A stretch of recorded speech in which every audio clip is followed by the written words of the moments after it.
नमस्कार सर।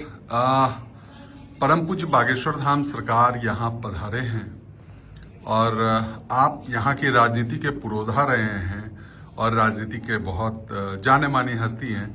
तो किस तरीके से आप कट्टर हिंदुत्व और सनातन को लेकर आप इस देश में चलते रहे हैं, तो किस तरीके से आप मानते हैं, क्या है ये?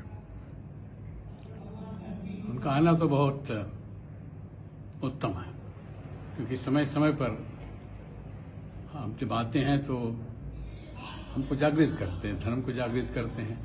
हम इस आधुनिक जीवन में बहुत सी अट्रैक्शंस हैं, डिस्ट्रैक्शंस हैं, और समय समय पर जो अच्छा संस्कार और जो कुछ भी हम इन प्रवचनों से हमारे बच्चे सीखते हैं, हमारे नौजवान सीखते हैं, उससे हमको बहुत लाभ होता है।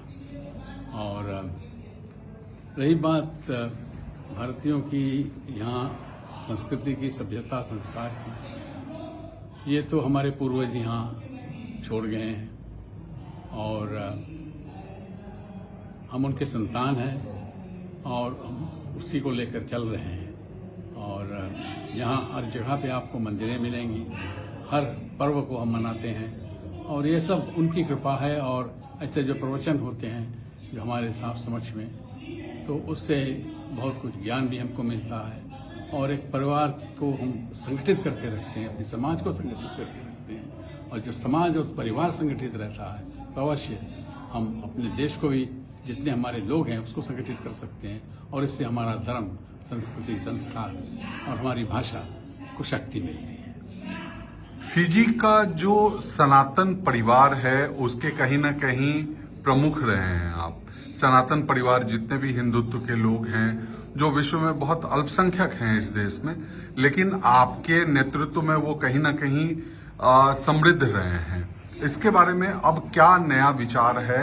परम पूज्य के आने के बाद यहाँ पे क्या वो बन सकता है? नया एक मठ का भी निर्माण वो कर रहे हैं, यहाँ पे मठ बन रहा है, तो कहीं ना कहीं टूरिज्म को, स्पिरिचुअल टूरिज्म को भी बेनिफिट मिलेगा।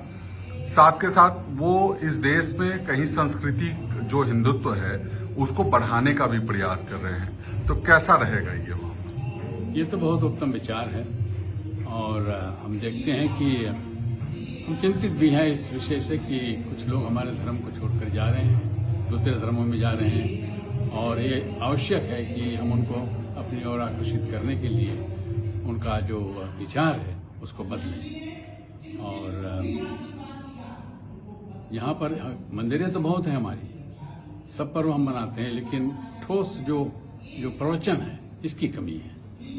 तो हमारे जो ऐसे महान लोग आते हैं भारतवर्ष, इनसे हमको बहुत कुछ सीखने को मिलता है। मेरे तो दृष्टिकोण अब भविष्य पे है कि अब हम फ्यूचर में हमें क्या करना है, हमारे नौजवानों को किस जीवन के लिए तैयार करना है, क्या उनको शिक्षा देना है, उनको कहाँ ले जाना है।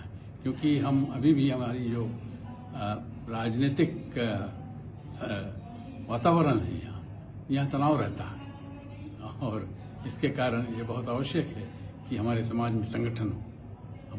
हम सनातनी हैं, हम संगठित रहें, हमारे कौम संगठित रहे, तभी हम मजबूत रहेंगे।